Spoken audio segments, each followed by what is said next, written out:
name is Sarah. I'm an educator here at Pearlstone, and I want to welcome you to our greenhouse. It's very warm in here right now, even though it's a little chilly outside, and I'm feeling really great. You can see that all around me, there are little baby plants that are growing. This is the most exciting thing about the springtime.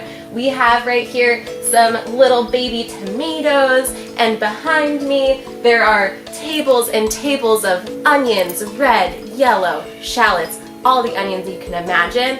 And right now these plants are spending a little bit of time absorbing all of those nutrients and getting ready to grow big and strong in here so that in just a month they can go outside and become delicious onions out in the sunshine. So why are we in the greenhouse right now? Well, I don't know if you've noticed, but outside everything is smelling really, really delicious. Take a deep breath with me. What do you smell? I'm smelling that sort of tangy tomato smell that comes when the tomato leaves are really fresh. Today, I want to make with you Besamim bags. What is Besamim? Besamim are the spices that we smell at the end of Shabbat during the ritual of Havdalah, right? We light a candle and we smell the Besamim and we make a blessing over wine. And the Besamim literally means spices. And what do you have in your Besamim bags at home or wherever you do Havdalah? I know that oftentimes I smell cloves, but actually Besamim can be any spices. And what's really amazing in this time right now, in the springtime, or in the fall, in the summer, there are different plants that are smelling really beautifully. So I thought that we could take things from our home or wherever we're at, and we can collect them right now, whatever smells the most delicious, and make a Besamim bag out of that. Come with me.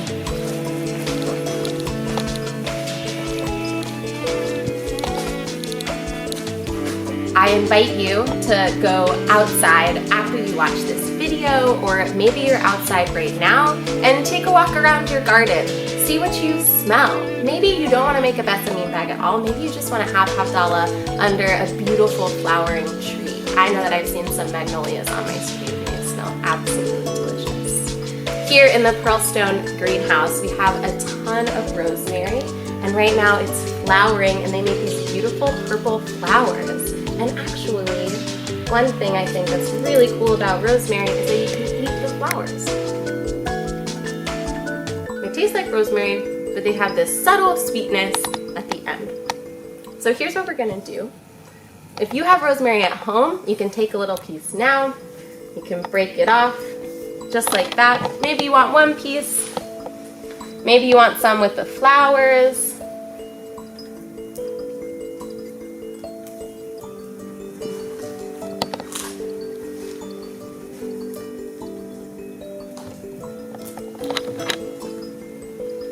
Another thing you might be able to use as Besamim, maybe you don't have all of this rosemary growing at your house, maybe you're in the city or you're in the kitchen. What are some things that you can find in your cabinets to make Besamim? The cool thing is that you can find anything that smells really good. Maybe you have cinnamon sticks, maybe you have cloves, maybe you have some dried bay leaves or some dried herbs, anything that you think smells delicious.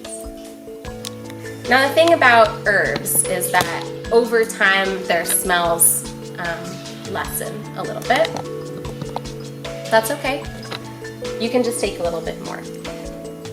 I took a bunch with the flowers, and now I have here this little bag that ties, but if you don't have little bags like this, if you happen to have empty tea bags because you make your own tea, or you just have little things lying around like that, you can use whatever bag you have. I also brought a coffee filter.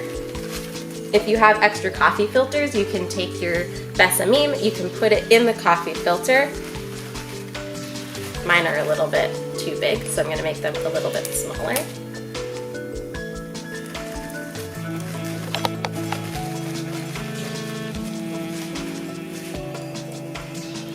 And then I have a piece of ribbon, and I can just tie it around like this and make a little bow.